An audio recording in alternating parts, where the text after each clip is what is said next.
Assalamualaikum warahmatullahi wabarakatuh. Alhamdulillahirabbil alamin. Alhamdulillahilladzi arsala rasulahu bil huda wa dinil haq liyudhhirahu 'alad dini kullih wa kafa billahi syahida. Segala puji dan syukur kepada Allah Subhanahu wa taala atas nikmat Allah mudahkan kita dalam banyak kebaikan dan Allah berikan kita kehidupan yang memudahkan kita untuk selalu dekat kepada Allah Subhanahu wa taala. Kita hidup di Indonesia dengan segala kemudahan dari Allah. Untuk dekat sama Allah itu mudah dibandingkan dengan saudara-saudara kita di tempat lain atau di negeri yang lain. Ada di antara mereka itu untuk dekat kepada Allah aja mereka harus menanggung ancaman, kesulitan dan berbagai macam ujian.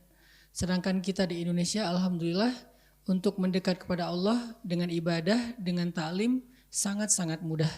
Ini perlu kita syukuri sehingga nanti Allah selalu menjaga kebaikan dan kemudahan ini untuk kita. Jadi jangan banyak mengeluh. Kalau kadang muncul keluh kesah dalam hidup kita atau dalam iman kita, coba bandingkan diri kita dengan orang lain yang lebih susah dari kita. Kadang ada orang yang ngeluh depan saya tentang, Ustadz gimana nih negeri kita, kayaknya kita gak mungkin bangkit, kayaknya Islam apa dan seterusnya. Saya bilang kita gak pernah hidup di zaman Mongol sih. Coba kalau kita dulu hidup di zaman Seljuk di masa kuat-kuatnya Mongol, dilanjutkan ke masanya Ottoman sampai masa Timur Leng tuh yang di Turki. Itu masa-masa kaum muslimin sangat berat menghadapi ujian dalam keimanan mereka. Anak perempuannya harus jadi budak, anak laki-lakinya juga jadi budak. Mereka harus membayar pajak 50% dari hasil penghasilan mereka, baik pertanian, perkebunan dan seterusnya. Pokoknya berat aja. Tapi mereka nggak berputus asa. Pada akhirnya muncullah kemudahan dan kemenangan-kemenangan yang Allah berikan kepada mereka. Di antaranya misalnya kayak kejadian Saifuddin Qutuz, perang Ain Jalut ya. Ain Jalut, Saifuddin Qutuz, Allah berikan kemenangan, kemudian mudah sebentar, lalu terjadi lagi ujian, mudah lagi dan seterusnya. Itu lebih berat daripada kehidupan kita hari ini. Hari ini kita belajar Islam dengan mudah, berislam dengan mudah, datang ke masjid dengan mudah, beribadah dengan mudah. Semua itu adalah anugerah dari Allah yang harus kita syukuri dan kita jaga, bahkan kita jadikan sebagai kesempatan kita untuk berlomba-lomba dalam kebaikan. Kemudian salawat dan salam kepada Rasulullah Sallallahu Alaihi Wasallam yang pastinya hubungan kita dengan beliau itu tidak akan pernah terputus sampai ke akhirat. Hari ketika hubungan suami istri, ayah dan anak itu terputus, ternyata hubungan dengan Rasulullah belum terputus karena masih ada syafaat Nabi. Yauma yafirrul mar'u min akhih wa ummihi wa abih wa sahibatihi wa banih likulli imri'im minhum yauma idzin sya'nun yughnih. Hari ketika seorang anak lari dari ayahnya, lari dari istrinya, lari dari ibunya, lari dari anaknya, lari dari temannya. Pada hari itu semua orang sibuk sendiri-sendiri, cuman satu orang yang sibuk mengurus orang lain, yaitu Rasulullah Sallallahu Alaihi Wasallam.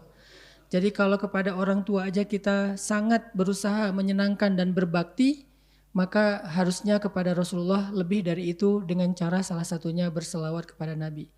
Jangan bakhil, jangan kikir untuk selawat. Karena kita nggak sadar salawat kita yang mudah banget itu ternyata akan berpengaruh sangat besar. Bahkan di dunia, apalagi nanti di akhirat. Man shalla alayya salatan, sallallahu alaihi asyran. Siapa yang berselawat kepadaku 1 kali, Allah berselawat untuknya 10 kali. Salawat Allah untuk seorang hamba artinya ampunan dosa dan rahmat. Jadi jangan remehin. Kalau kita mendengar nama Nabi disebutkan, maka katakanlah Allahumma sholli ala Sayyidina Muhammad. Teman-teman yang dirahmati Allah Subhanahu wa taala, marilah kita renungkan beberapa ayat Al-Quran sebelum kita membahasnya dalam nasihat-nasihat yang mudah-mudahan menjadi booster iman. Pertama, firman Allah di dalam surat Al-Baqarah ayat 148. Allah Subhanahu wa taala berfirman, A'udzu billahi minasy syaithanir rajim. Bismillahirrahmanirrahim. ولكل وجهة هو موليها فاستبقوا الخيرات أينما تكونوا يأتي بكم الله جميعا إن الله على كل شيء قدير. Surat Al-Baqarah 148. Kemudian di dalam surat Ali Imran 133 Allah Subhanahu wa taala berfirman, "Wasari'u ila maghfiratin min rabbikum wa jannatin 'arduha as-samawati wal ardu u'iddat lil muttaqin." Di dalam surat Al-Qiyamah Allah juga berfirman, "Was-sabiquna as-sabiquna ulaikal muqarrabun fi jannatin na'im thullatun minal awwalin wa qalilun minal akhirin." Shadaqallahul azim. Teman-teman yang dirahmati Allah Subhanahu wa taala, seperti yang disampaikan tadi oleh Kak Buni dan Kak Dika, bahwa pembahasan kita pada malam ini tentang bagaimana cara kita untuk membooster iman kita. Dalam kondisi iman itu memang selalu labil, dan kita tahu tentang iman yang yazidu wa yanqus, bertambah dan berkurang itu, maka solusinya harus di-charging. Dan salah satu cara untuk mencharging iman adalah duduk dalam majelis ilmu.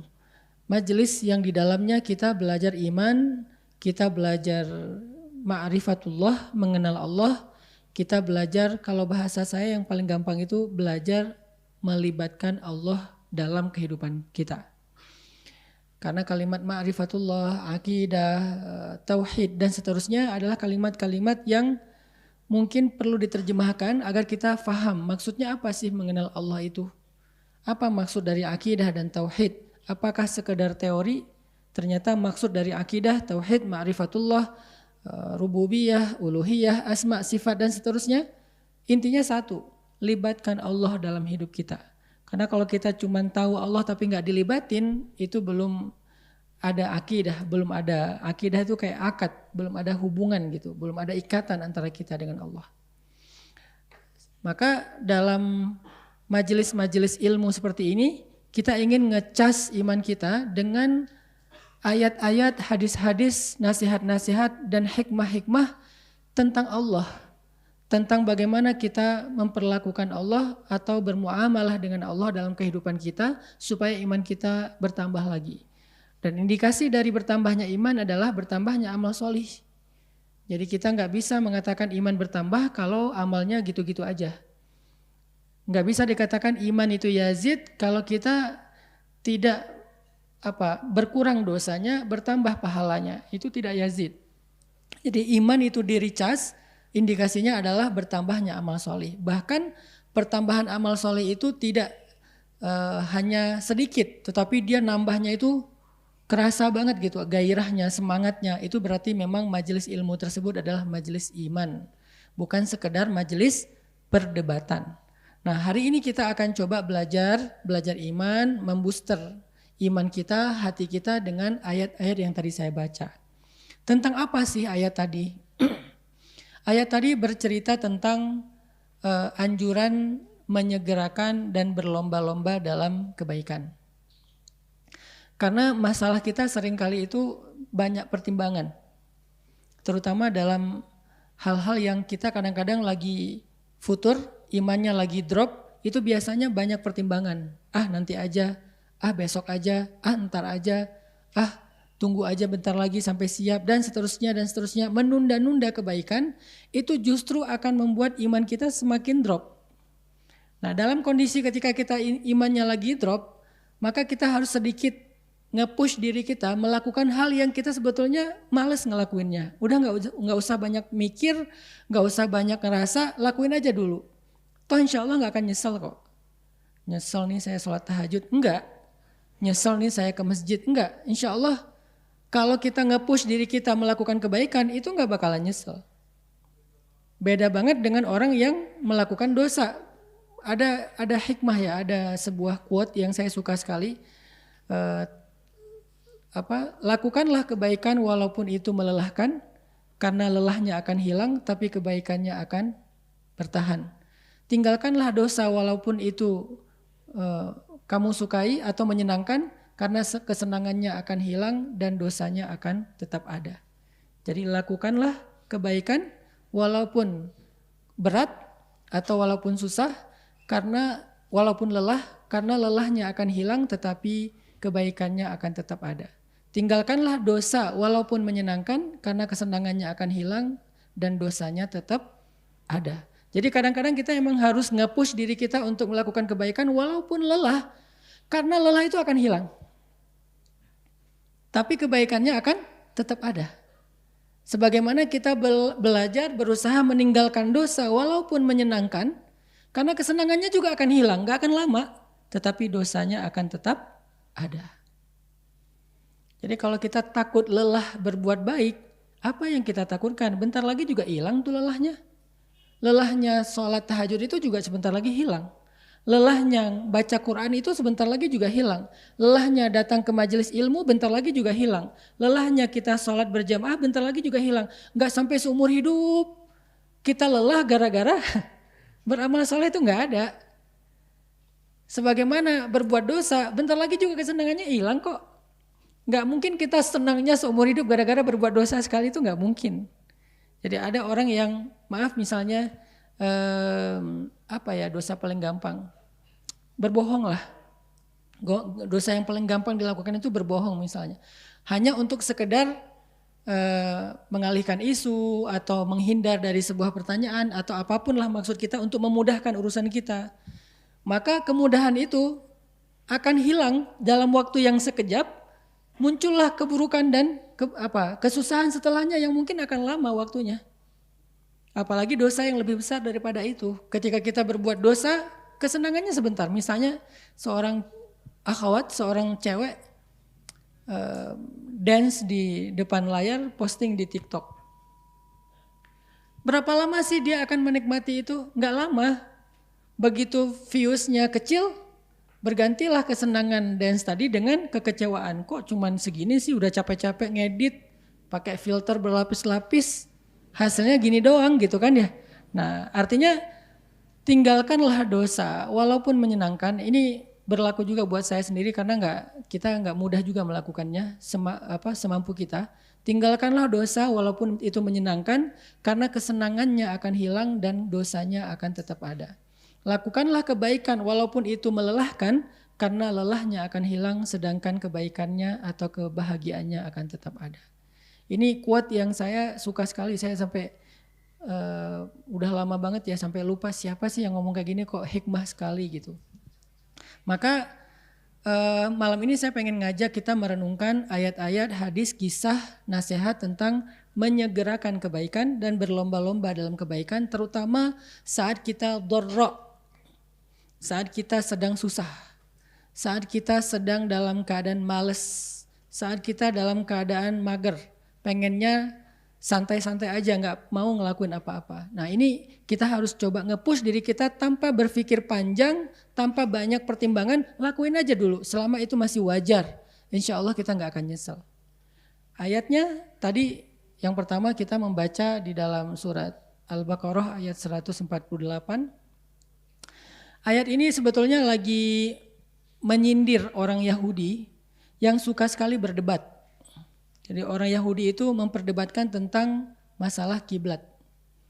Dulu ketika kaum muslimin sholat menghadap kiblat yang sama dengan mereka, yaitu ke Masjidil Aqsa, mereka suka berdebat tentang mana agama yang benar. Kalau agama Islam yang benar, kenapa ikut-ikutan agama Yahudi? Kalau agama Yahudi yang benar, kenapa orang Islam mengklaim Nabi mereka adalah Nabi penutup dan menyempurnakan agama Yahudi dan seterusnya. Kalau emang menyempurnakan, kenapa tuh kiblatnya ikutan agama yang disempurnakan? Debat aja, tapi sholat enggak. Akhirnya pindah kiblat. Karena kaum muslimin merasa berat hati dengan hinaan orang Yahudi, Nabi juga merasa enggak nyaman, akhirnya Allah pindahkan kiblat dari Masjidil Aqsa ke Masjidil Haram. Setelah kiblat pindah, orang Yahudi ngomong lagi, debat lagi. Kalau emang agamanya benar ngapain sih pelin-pelan? Kalau udah benar ke Masjidil Aqsa ya udah Masjidil Aqsa aja, nggak usah rubah-rubah. Kayaknya Islam ini pelin-pelan deh, syariatnya nggak benar deh dan seterusnya. Kalau emang sholat ke Masjidil Aqsa itu yang benar, maka mulai sekarang sholatnya orang Islam itu nggak sah. Kalau sholat ke Masjidil Haram itu yang benar, berarti selama ini sholat mereka ke Masjidil Aqsa nggak sah. Kan bingung ya? Wah, kaum muslimin bingung lagi nih. Aduh gimana ya Rasulullah? Berarti selama ini sholat kita nggak benar dong ke Masjidil Aqsa. Yang benar sekarang nih ke Masjidil Haram. Muncullah ayat walikulli wijhatun huwa muwalliha. Kemanapun arahnya itu bukan itu intinya. Intinya adalah fastabiqul khairat. Udah sholat belum? Sholatnya udah benar belum? Kalau udah benar udah ditambah belum dengan rakaat-rakaat sunnahnya? Udah ditambah belum dengan bacaan-bacaan yang lebih daripada sekedar 1 ayat 2 ayat. Fastabiqul khairat, intinya ayo berlomba-lomba dalam kebaikan, bukan memperdebatkan arah mana yang benar antara Aqsa atau Makkah, antara mazhab A dengan mazhab B dan seterusnya, antara yang kunut dengan yang tidak, antara yang salawatnya pakai sayyidina atau yang tidak sayyidina, antara yang tarawihnya 11 apa 23, antara yang pakai sarung atau pakai jubah. Bukan itu intinya. Intinya fastabiqul khairat, dan kita udah harus meninggalkan hal-hal yang enggak produktif kayak gitu. Sekarang intinya bukan tentang geng mana kita dalam perpolitikan di Indonesia. Sekarang kita adalah masanya, karena ini masih jauh dari tahun politik, kecuali bagi para politikus mereka selalu merasa dekat ya. Kalau kita sih masih jauh sih, 2024 masih 2 tahun lagi buat kita, bukan itu intinya. Sekarang intinya kita udah fastabiqul khairat enggak untuk membangun Indonesia? Masa dari tahun 2019 sampai 2024 masih aja AB, kubu A dan kubu B dan seterusnya. Terus kapan bangun Indonesianya? Kapan kita berkaryanya dengan masing-masing kapasitas kita? Ya atlet berkarya sebagai atletnya, pengusaha berkarya sebagai pengusahanya, orang sosial berkarya dengan proyek-proyek sosialnya, para dai berkarya dengan nasihat-nasihat dan dakwah programmingnya. Berkarya aja udah fokus fastabiqul khairat, sehingga kita nggak habis energi untuk hal yang tidak produktif. Ini sebuah nasihat yang penting sekali dalam keislaman kita. Karena dulu para sahabat hampir terbawa dengan gaya orang Yahudi yang debat siang malam, amalnya sedikit.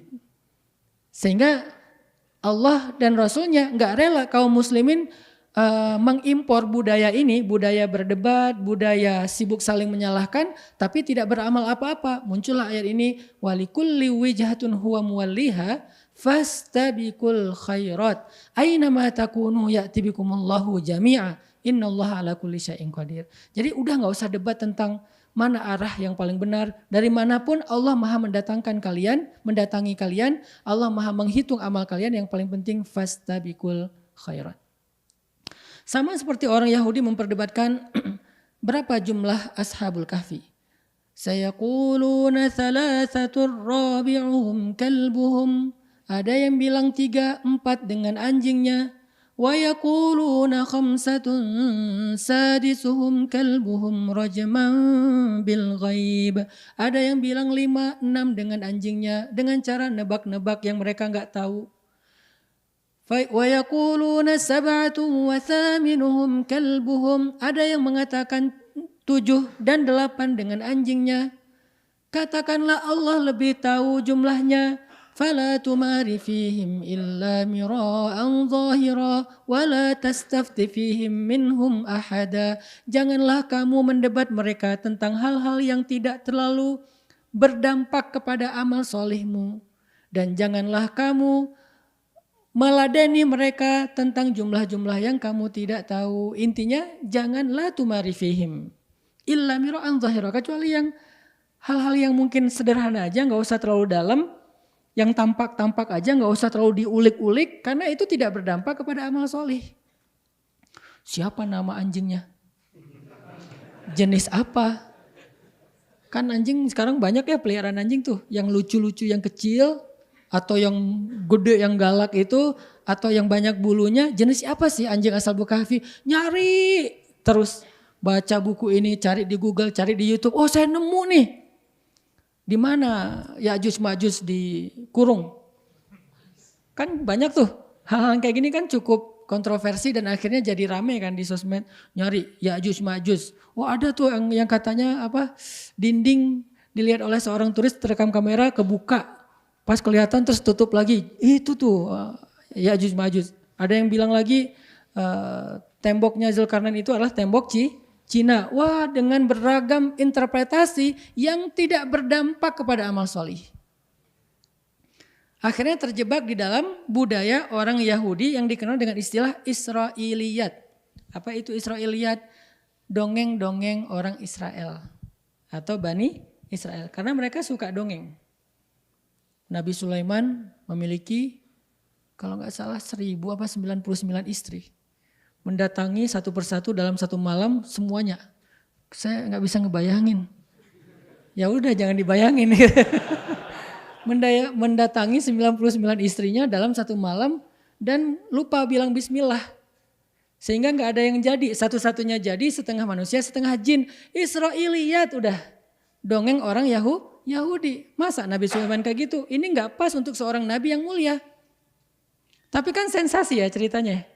Nabi Yunus ketika dikeluarkan dari perut ikan nggak pakai apa-apa karena semua pakaiannya sudah rontok sehingga beliau dalam keadaan tidak berbusana. Ngapain kok ngebahas itunya Nabi Yunus? Yang dibahas di dalam Al-Quran itu bukan dalam keadaan apa Nabi Yunus dikeluarkan dari perut ikan, tapi doanya Nabi Yunus itu yang menggetarkan arasy sehingga yang menambah amal kita harusnya subhanaka inni kuntu minaz zalimin, itunya yang kita amalkan, bukan tentang bagaimana dikeluarkan dari perut ikan. Jenis ikannya apa? Apa megalodon? Dan seterusnya. Nah ini nih Israiliyat namanya teman-teman. Begitu juga dengan Nabi Daniel. Banyaklah. Sehingga kita di dalam ayat ini dianjurkan oleh Allah untuk fastabiqul khairat, berlomba-lomba aja dalam kebaikan. Jangan terlalu banyak menyibukkan diri dengan perdebatan. Nah, hari ini ketika kita udah hijrah, kita dihadapkan dengan sebuah fenomena tentang perdebatan mazhab. Walaupun itu bukan hal baru sebetulnya, udah lama banget. Cuman sering menghangat nih, seiring munculnya gairah beragama, menghangat lagi nih hal yang kayak gini. Dan kita harusnya udah lebih moderat dan lebih mature lah dalam hijrah kita untuk tidak masuk dalam pusaran ini. Teman-teman akan jarang sekali melihat saya terlibat dalam perdebatan. Kenapa? Beberapa yang kita anggap perlu untuk kita respon dalam perdebatan di publik kita, sebetulnya itu hanyalah pengalihan isu. Kita sengaja diangkat-angkat terus tentang isu radikal, tentang masalah ini dan itu. Untuk apa? Supaya kita ngebahas ini aja. Karena sifat dari kita tuh kan memang senang ngebahas sesuatu ya. Bahas ini aja, jangan yang ini ya. Jangan penemuan sebuah tambang emas terbesar di dunia yang baru nih yang mau dikerjain itu jangan dibahas ya. Karena ini biarin aja senyap jalan. Yang ini aja yang dibahas. Mana yang radikal, mana yang gak radikal, mana mazhab ini, mana mazhab itu, mana yang masuk neraka, mana yang masuk surga. Kita sibuk gitu dengan teman kita, lo neraka lah, gue yang surga ya. Semua yang lain neraka kita doang. Itu tuh sebagiannya, gak semuanya ya. Sebagiannya emang pengalihan isu dan kita terjebak di dalam hal itu. Opini publik yang dibangun. Walaupun kita anggap saya harus bela nih. Idealisme saya, ideologi saya. Ya gak salah niat antum, spirit teman-teman tuh gak salah. Tapi kita harus lihat ada agenda apa di belakangnya. Terus gimana dong kalau kayak gitu? Cukup sekali tapi jangan larut. Kalau bisa jangan berdebat, bentuknya edukasi. Kalau ada yang keliru ya kita edukasi, kita jelaskan mana yang benar, udah selesai. Tapi jangan diladeni debatnya. Kalau saya mau ngeladeni debat di komen, banyak yang kayaknya renyah banget untuk diladeni nih. Replay aja. Biasanya ketika saya replay insya Allah teman-teman akan nge-replay balik, akhirnya itu penuh kan. Jadi berudul bawahnya kan ya, akhirnya dia delete sendiri. Bisa aja kayak gitu. Atau di akun orang akhirnya dia dimatiin komennya, bisa kayak gitu. Muncul sensasi, wah saya berhasil bikin dia akhirnya nggak nyaman matiin komen, saya berhasil neken dia. Buat apa? Ini namanya walikulli wijhatin huwa muwalliha. Yuk kita beramal aja, fastabiqul khairat. Fokus aja dengan beramal. Jangan tentang perdebatan. Kalau ada yang mendebat kita dari saudara kita yang lain, mungkin dia belum matang dalam hijrahnya, masih sensasi. Yang dibahas hal-hal yang mungkin bukan hal yang cukup urgen juga, walaupun nggak ada salah dibahas, cuman nggak urgen-urgen banget sih dalam keislaman kita. Kayak misalnya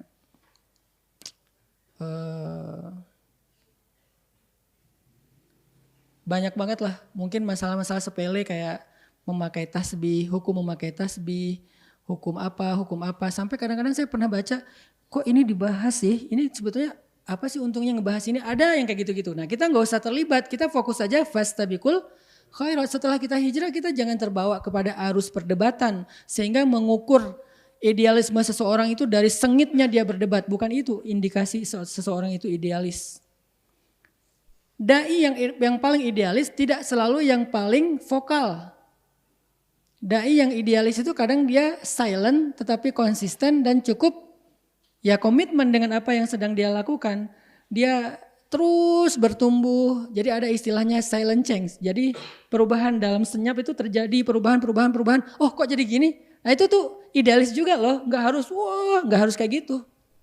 Coba hijrah sebagai tren, kan itu nggak dijadikan sebagai narasi yang koar-koar kan. Teman-teman mungkin sebagian besar belum ikut tarbiyah saya. Kalau ikut tarbiyah saya, loh kok beda banget dengan taklim. Nggak ngebahas jomblo, nggak ngebahas patah hati, nggak ngebahas galau. Yang dibahasnya apa? Kurikulum pergerakan, kurikulum dakwah. Kok nggak dibahas di umum? Karena emang bukan konsumsi publik.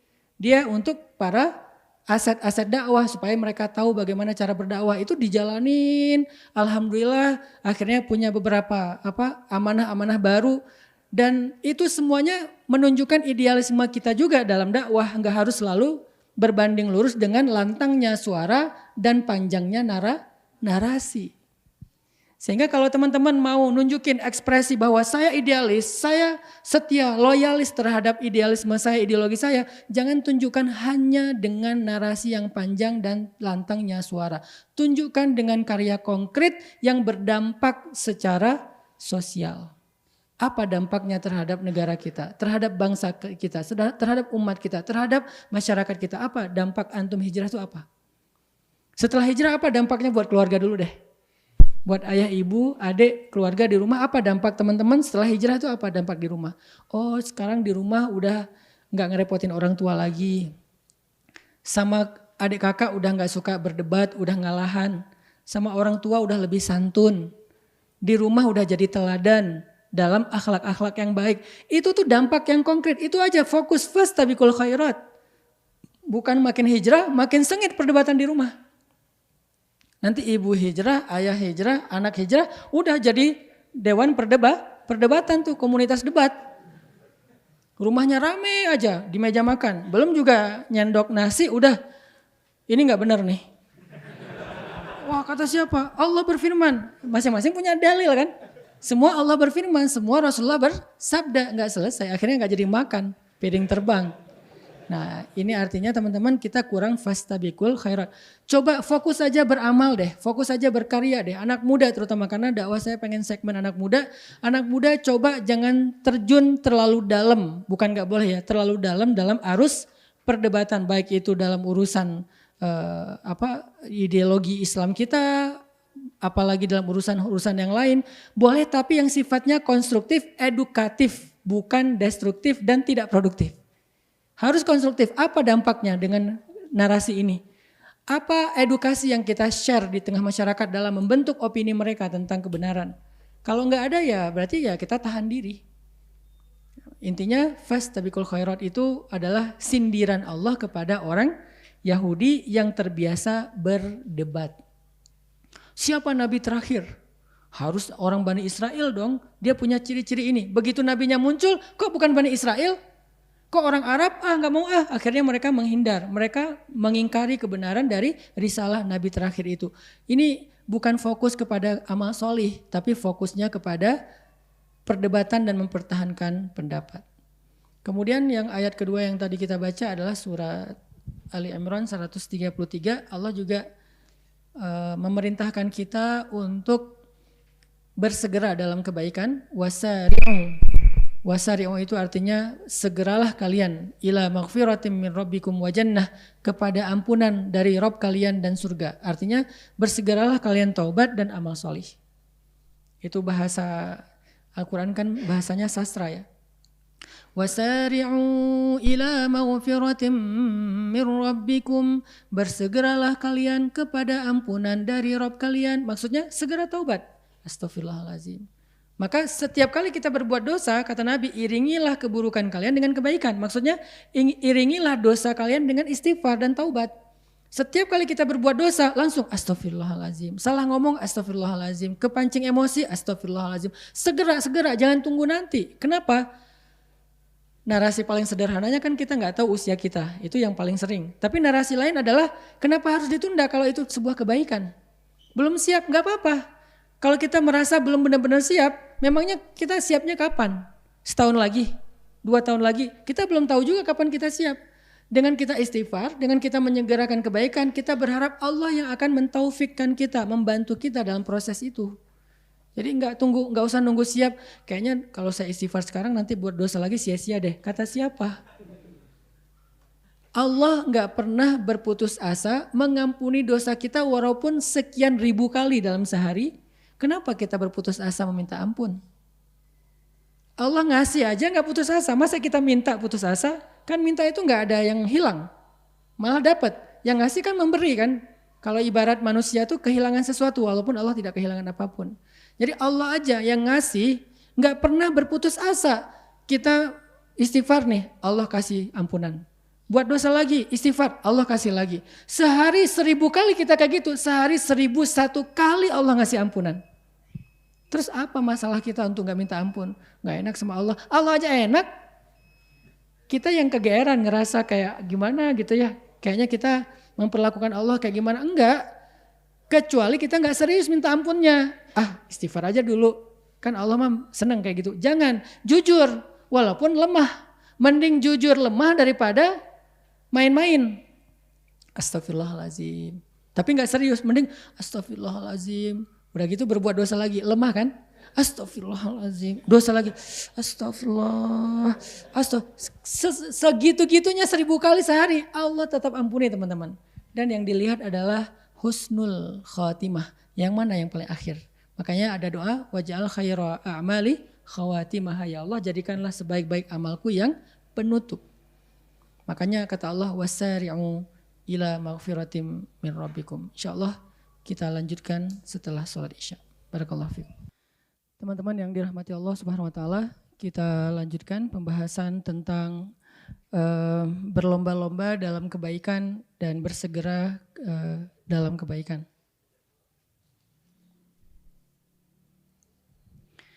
Tadi kita membaca surat Ali Imran ayat 133, wasari'u ila maghfiratin min rabbikum wa jannah. Jadi Allah meminta kita untuk bersegera atau tidak menunda-nunda waktu. Pertama dalam urusan taubat dan yang kedua dalam urusan amal solih. Jadi kata Nabi, iringilah setiap perbuatan buruk dengan kebaikan. Artinya iringilah dosa dengan istighfar. Maka jangan bosan untuk beristighfar kepada Allah, karena Allah itu gak pernah bosan untuk mengampuni dosa kita. Allah gak pernah bosan untuk ngasih kita taubat, menerima taubat kita. Allah gak pernah bosan untuk mendengar ucapan astaghfirullahaladzim walaupun sehari 1000 kali setelah 1000 kali berbuat dosa. Allah gak pernah bosan. Jadi jangan sampai kita berputus asa dengan merasa tidak pantas untuk bertaubat dan beristighfar setelah sekian kali kita mengulangi kesalahan yang sama karena kelemahan kita, bukan karena kita mempermainkan Allah. Karena insya Allah kita nggak mungkin niat kita mempermainkan Allah. Yukhadi'una Allah walladzina amanu wa ma yakhda'una illa anfusahum. Jadi kalau kita mengelabui Allah, mempermainkan Allah, kita hanya mempermainkan diri kita sendiri. Nggak mungkin. Terus kalau kita ngelakuin dosa berulang kali gimana? Ya Mudah-mudahan itu bukan karena kita mempermainkan Allah, mudah-mudahan karena kita memang lemah. Berkali-kali kita tergelincir kepada dosa karena lemah, tapi setelah itu langsung iringi dengan istighfar lagi, iringi dengan taubat lagi. Karena yang paling Allah lihat adalah bukan prosesnya, nanti akhirnya. Mana akhirnya? Taubat atau dosa? Kalau akhirnya adalah astaghfirullahalazim dan gak sempat melakukan dosa yang berikutnya, tetapi dia udah mengiringi dosa yang sebelumnya dengan istighfar, maka dia adalah orang yang memperoleh husnul khatimah. Ya setidaknya di akhir malam sebelum kita tidur, kita istighfar dulu. Ya Allah, hari ini saya banyak banget dosa. Dari mulai bangun tidur tadi pagi udah dosa, di sosmed dosa, di jalan dosa, ketemu orang dosa, dalam kesendirian pun masih banyak dosa. Ya Allah, ampunkanlah dosa saya hari ini. Istighfar sebelum tidur dengan istighfar yang jujur dan sungguh-sungguh. Walaupun kita gak yakin besok kita akan bersih. Dan kemungkinan besok kita kotor lagi, walaupun harapannya kotornya gak sekotor kemarin. Tapi bisa aja besok lebih kotor dari kemarin dan kita gak pernah tahu karena kelemahan kita. Setidaknya malam itu kita menutup malam dengan taubat, istighfar. Kalau malam itu adalah malam terakhir kita gak bangun lagi, Allahu a'lam apa yang terjadi, maka kita memperoleh husnul khatimah. Kan itu yang kita cari. Makanya kata Allah, wasari'u ila maghfiratin min rabbikum. Jangan ditunda-tunda. Toh gak ada ruginya juga kok kita mendahulukan kebaikan. Apa ruginya kalau kita segera beristighfar dan bertobat? Apa ruginya? Gak ada rugi. Gak ada gara-gara kita istighfar terus kita kayak kehilangan sesuatu. Gara-gara kita istighfar kita kehabisan waktu. Gara-gara ke istighfar kita akhirnya jadi capek. Apa capeknya mengatakan astaghfirullahalazim. Kalau Allah mau syariat istighfar itu dibikin panjang. Kayak Sayyidul Istighfar lah minimal ya. Allahumma anta rabbi la ilaha illa anta khalaqtani wa ana abduka wa ana ala ahdika wa wa'dika mastata'tu a'udzubika min syarri ma sana'tu abu'u laka bi ni'matika alayya wa abu'u bi dzambi faghfirli fa innahu la yaghfirudz dzunuba illa anta. Panjang. Kalau yang mau segini keren karena ini Sayyidul Istighfar, pemimpinnya istighfar. Kalau yang bisa hafal ini luar biasa ini kalimatnya. Tapi bagi yang gak mampu menghafal ini atau gak mungkin juga kita baca ini misalnya setiap berbuat dosa baca itu kayak panjang gitu ya. Bukan gak mungkin, agak berat mungkin bagi sebagian besar dari kita termasuk saya. Ada gak yang lebih ringan supaya kita gak menunda-nunda istighfar? Kayaknya gak cukup waktu Ustadz. Saya lagi hektik nih, saya lagi meeting nih, saya lagi apa? Kan lagi meeting kayak salah ngomong misalnya kayak gak sengaja ngetawain temen. Masa Allahumma anta rabbi la ilaha illa anta khalaqtani wa ana abduka. Ngapain lo ngelamun? Ntar lagi istighfar. Jadi kayak panjang kan, jadi takes time gitu kan. Makanya ada yang lebih ringkas, lebih pendek, lebih mudah, lebih bisa dilakukan secara spontan. Ngetawain teman, salah nih astagfirullahaladzim. Beres. Atau suuzon sama orang lain, cari muka nih, astagfirullahaladzim. Beres. Kan gitu kan ya? Gak perlu sampai yang tadi Allahumma yang panjang bisa menghabiskan misalnya sekian belas detik atau sekian puluh detik yang buat kita sekian puluh detik itu sesuatu yang berat mungkin. Maka ada yang ringan, astagfirullahaladzim. Terus ruginya di mana? Beratnya di mana? Untuk kita tunda nanti aja deh di akhir hari menjelang tidur. Nanti lagi, toh gak rugi juga, astagfirullahaladzim. Astagfirullahaladzim. Wah gak benar, astagfirullahaladzim. Apaan sih? Astagfirullahaladzim. Terus aja gitu. Sehari entah berapa kali, Nabi aja yang gak punya dosa sehari 100 kali. Yang 100 kali itu gak harus kita tasbihin. Arti 100 kali dalam hadis tersebut artinya Nabi itu sering kali beristighfar walaupun beliau bukan orang yang berbuat dosa, maksum. Gimana kita? Berarti dari pagi udah biasain aja astagfirullahaladzim. Setiap kali kita ngerasa ada salah. Sekecil apapun. Lupa astagfirullahaladzim. Karena tidaklah lupa itu wa ma ansanihu illa syaitanu an adzkurah. Biasanya sebabnya karena syaitan. Akhirnya bikin kita lupa terhadap satu kebaikan. Sama pasangan, sama anak, sama orang tua, sama siapapun di jalan, klakson kepanjangan, astagfirullahaladzim. Apa mungkin sebel sama orang akhirnya disalip terus senggol dikit bagian belakang kendaraan, astagfirullahaladzim. Atau apalah di jalan kan banyak banget dosa kita tuh. Sekarang orang kalau misalnya nggak kayak gitu ya kejadian lah hal yang aneh kayak sekarang tuh. Gebukin orang di jalan lah, apalah, main hakim sendiri lah. Belum tentu juga itu begal, belum tentu juga itu tabrak lari, bisa jadi itu adalah modus baru dan seterusnya. Ya udah banyak-banyakin istighfar, biasanya setelah istighfar Allah kasih kita tuma'ninatul qalb. Karena kenapa? Ala bidzikrillahi tatma'innal qulub. Bukankah dengan mengingat Allah hati jadi tenang? Biasanya kalau udah tenang emosi lebih reda tuh. Istighfar. Aneh aja kita negara muslim terbesar di dunia, tapi kejadian-kejadian di jalan itu bikin kita malu dengan negara-negara non-muslim, tapi mereka lebih elegan, lebih baik perilakunya di jalan, nggak kayak kita. Minta maaf, ngasih respect ke orang lain yang ngasih jalan, ngasih jempol, kalau dia ngasih jalan buka kaca, makasih atau apa. Itu kan di luar orang udah biasa kayak gitu, jarang banget pakai klakson. Di kita kan klakson hobi ya. Kayaknya kalau sehari nggak pakai klakson rasanya gimana gitu ya. Kayak ada yang garing, apa yang kurang ya? Oh klakson. Kenapa klakson jadi hobi? Mungkin di kita klakson juga bisa jadi alat untuk silaturahmi. Tirit, tirit. Klakson gitu kan, oke lah nggak apa-apa lah. Tapi kayak kadang-kadang jadi kepanjangan juga. Karena kebiasaan klakson atau main ngedim misalnya kayak gitu. Bukan ngedim lagi sih, itu mah udah nyemprot. Biar orang tahu kalau dia punya lampu yang LED. Dari tol itu jarak setengah kilo udah terang banget gitu. Sampai kita juga jadi halu ya. Ini saya di mana, di negeri yang alam beda atau apa? Masih di dunia enggak nih? Kan biasa kalau dipindah alam tuh tiba-tiba terang gitu kan. Wah ini kayak pindah alam, ternyata ada yang pakai lampu LED. Intinya sih banyaklah kesalahan kita dalam sehari teman-teman. Udah istighfar aja yang banyak. Salah ngomong, salah respon, salah apa. Istighfar. Wasari'u. Kemudian wajannah itu artinya bersegera juga berbuat baik. Berbuat baik itu enggak susah. Kalau dalam bentuk ibadah, kata Nabi kalimatan khafifatan 'alal lisan, saqilatan fil mizan, habibatan ilar rahman, subhanallahi wa bihamdih, subhanallahil azim. Ada dua kalimat sangat ringan diucapkan dengan lisan, tapi berat banget di timbangan kebaikan dan Allah sangat menyukai kalimat itu.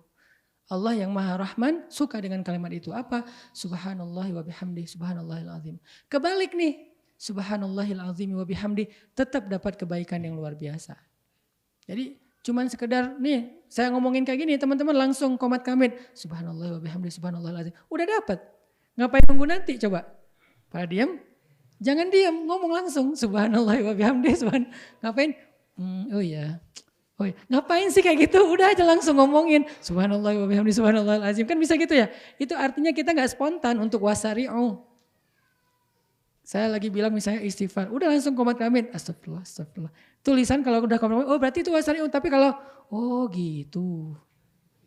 Sampai beres kajian jam 8:30, pulang ke rumah jam 9, udah berapa jam tuh ditunda tuh.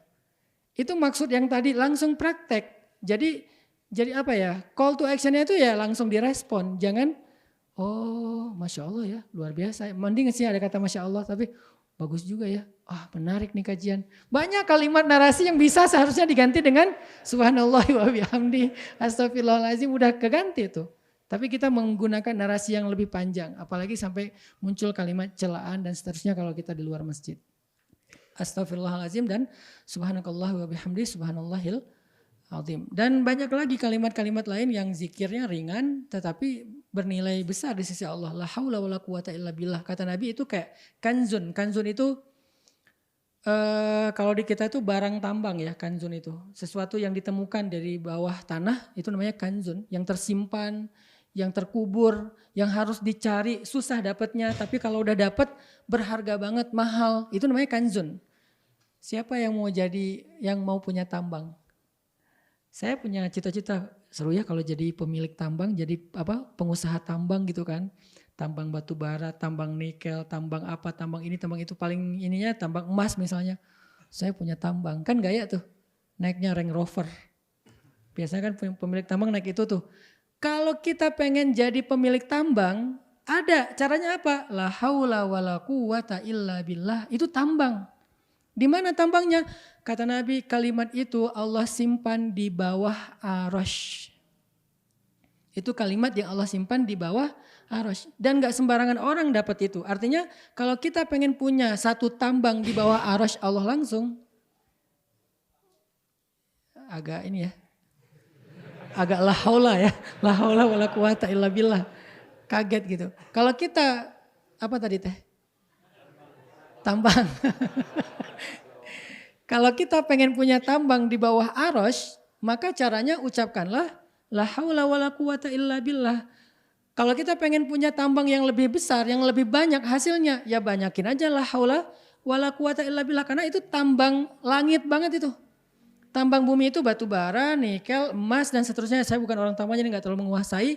Tanya Mardigu misalnya, yang ngerti tambang. Tambang bumi banyak, tapi kita kan gak dapat jatah nih. Kayaknya mau jadi pemilik tambang kayak gak kepikiran. Mungkin gak ya, bisa gak ya jadi saya pengusaha tambang kayak Haji Hisham atau siapa. Kayaknya agak berat ya, hanya orang yang cukup terpilih lah. Walaupun harusnya semuanya bisa bahasa motivasi. Kalau dia bisa, kita bisa.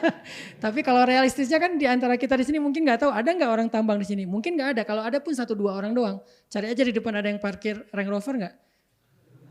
Gak ada Ustaz ya, berarti kita gak ada yang punya tambang. Tapi mau gak punya tambang yang lebih baik daripada di bumi? Tambangnya di langit, persis di bawah arasy. La haula wala quwata illa billah. Apa untungnya Ustaz punya tambang itu? Ya seperti untungnya punya tambang di bumi, lebih untung lagi punya tambang di langit. Coba kalau orang punya tambang gimana? Saya pernah di Palembang tuh. Ada satu muslim di Palembang, saya gak usah sebutin namanya. Beliau punya rumah 4, maaf ya. Memang mungkin beliau adil dan ridho, istrinya 4. Harus prolog dulu yang panjang biar gak salah paham. Rumahnya 4 itu di jalan besarnya Palembang, itu rumahnya tuh kayak istana, jajar 4. Saya pas lewat saya nanya, ini kantor apa, ini gedung apa, kayak tower gitu, kayak mall gitu kan. Oh enggak Ustaz, ini rumah pribadi, ada 4, seragam lagi. Satu gerbang gitu kan, kayak komplek yang megah banget, rumahnya kayak istana. Saya bilang punya siapa? Punya Haji Fulan. Beliau punya sawit, ukuran lahan sawitnya tuh kayak udah seukuran 1 kabupaten. Masya Allah ya. Berarti orang kalau punya sawit, punya batu bara, punya nikel, punya emas, hidupnya enak banget. Punya pesawat pribadi, punya airport pribadi, punya mobil berjejer tuh di hanggar pesawatnya. Bisa nggak kayak gitu? Bisa, punya tambang akhirat, punya tambang langit. Pastinya kita akan punya privilege yang lebih dari itu. Kan ini privilege bumi nih, dimudahin di sana sini. Itu ada privilege langit loh dari Allah. Itu maksud Nabi bilang dengan analogi tambang. Jadi kata Nabi, la haula wala quwata illa billah kanzun, harta yang terpendam itu namanya tambang yang ada di bawah arasy. Mudah banget loh caranya, tapi banyak orang yang nggak mau. Mulai sekarang jadilah pemilik tambang. Sehari berapa kali kita menggali, memproduksi. Ya banyakin aja lah haula wala quwata illa billah. Terus nanti dapat apa? Nanti dapat privilege ketika kita membutuhkannya. Dalam masalah kita, dalam musibah kita, dalam ujian kita. Kok saya beda sama yang lain, dapat ujian lama, saya cepat. Yang lain ditangguhkan, saya didahulukan. Yang lain mungkin hina, saya dimuliakan. Yang lain ini dan saya terus. Itu kenapa? Karena Allah kasih privilege karena kita punya tambang. Fulan, Haji Hanan, tambangnya di bawah arasy. Bukan di Sulawesi, di Kalimantan, di Sumatera. Bukan di Papua, di Halmahera. Di bawah arasy coba. Kalau di sana aja kita gaya, apalagi di bawah arasy. Dan terkenalnya bukan di bumi, terkenalnya di langit. Tuh yang pemilik tambang di bawah arasy itu tuh, yang paling gede tuh. Kan arasy lebih luas daripada langit-langit dan bumi. Bahkan lebih luas daripada surga-surga. Di mana surga-surga lebih luas daripada langit dan bumi. Luas banget udah jangan berpikir kalau semuanya kayak gitu Ustaz udah sempit dong tambangnya. Kata siapa? Emang tambang di arasy itu, tambang di langit itu seperti di bumi yang kecil. Tambang di bumi yang kalau kita dilihat di peta itu setitik doang, ternyata di Papua segede itu udah bikin orang dapat privilege hidup seluar biasa ya. Gimana tambang di langit? Belum ke Afrika, belum ke Arab dengan tambang minyaknya. Ini nggak ada apa-apanya. Bumi itu dilihat dari luar angkasa setitik. Dia Arsy itu tambahnya lebih gede. Yakin teman-teman bakalan dapat privilege di dunia dan di akhirat. Yang paling kita butuhin sebetulnya nanti di akhirat. Begitu bangkit dari kubur, bangkit sebagai pemilik tambang. Mau bangkit sebagai pemilik tambang? Beda bangkitnya. Ya. Kalau yang nggak punya tambang, ngeringkuk aja ya. Miskin ya. Kalau pemilik tambang kan pede. Walaupun nggak tahu sih. Yang pasti dia bangkit sebagai orang kaya. Dia bangkit sebagai orang yang punya bekal. Yang pasti dapat privilege dari Allah. Makanya jangan remehin la haula wala quwata illa billah. Ada kan kisah tentang seorang sahabat yang ditawan sama musuh, bebasnya gara-gara la haula wala quwata illa billah. Ayah ibunya orang miskin. Musuh minta tebusan terhadap anaknya yang ditawan, kalau enggak akan dibunuh besok. Maka ayah ibunya datang ke Rasulullah minta solusi, kata Nabi, banyakin la haula wala quwata illa billah. Mereka beriman, bilang, ya Rasul anak saya ditawan, bukan gak mau beribadah. Tapi mereka tahu bahwa yang dikasih Nabi itu pasti berefek dalam hidupnya di dunia dan di akhirat.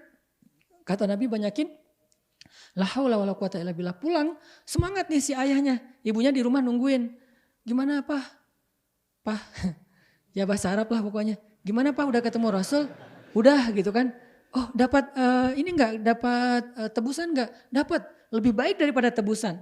Apa? La haula wala quwata illa billah. Coba kalau istrinya di zaman kita dapat kayak gitu. Gak usah istri dulu dong. Kita aja dapat nasihat dari ustadz kayak gitu, kita pasti dalam hati ngomong, ya tahu sih, tapi yang saya butuhkan sekarang duit, bukan la haula wala quwata illa billah. Kan gitu ya? Itulah yang membedakan kita dengan mereka, makanya kita gak pernah ngelihat keajaiban. Kalau mereka percaya, begitu Nabi bilang la haula wala quwata illa billah, dia pulang dengan semangat kayak dapat tebusan gede gitu bahkan lebih. Terus kasih tahu ke istrinya dengan semangat, istrinya juga Masya Allah benar. Ya udah yuk kita banyakin la haula wala quwata illa billah. Tiba-tiba ada yang ngetuk pintu rumahnya, anaknya datang bawa kambing, domba itu satu lembah. Bawa domba satu lembah, entah berapa ribu domba. Hah kamu selamat nak? Ya gimana caranya kamu bisa selamat? Siapa yang bantu kamu? Aku lagi diikat nih. Diikat kemudian tiba-tiba datang seorang laki-laki dengan pakaian putih-putih bercahaya melepaskan ikatanku kemudian menyuruh aku untuk pulang dan membawa domba-domba milik musuh itu ya kayak ghanimah gitu ya, harta rampasan perang, dan musuhku nggak menyadari apapun yang terjadi sama aku karena mereka tertidur pulas. Allah membuat mereka tertidur dan nggak mendengar apa-apa. Yang saya heran domba selembah itu seberapa berisik sih? Kan berisik banget ya? Kan rame tuh, namanya domba kan ya, selembah. Kok sampai musuh nggak bangun sih? Domba selembah itu lagi digiring, kita domba 3 ekor aja udah rame. Ini domba selembah digiring dengan suara yang berisik, musuh nggak tahu karena Allah menyelamatkan dia. Apa modalnya? Zikir ayah ibunya, la haula wala quwata illa billah. Bukan hanya bebas, dapat bonus domba selembah.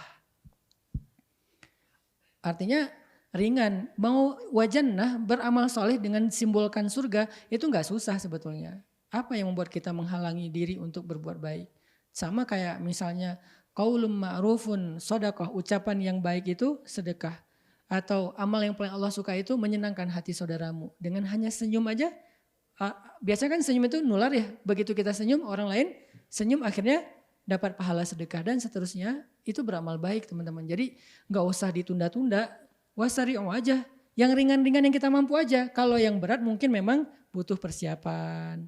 Mau tahajud, tahajud baru jam 9 pagi, kan gak mungkin ya. Ya nunggu dong malam.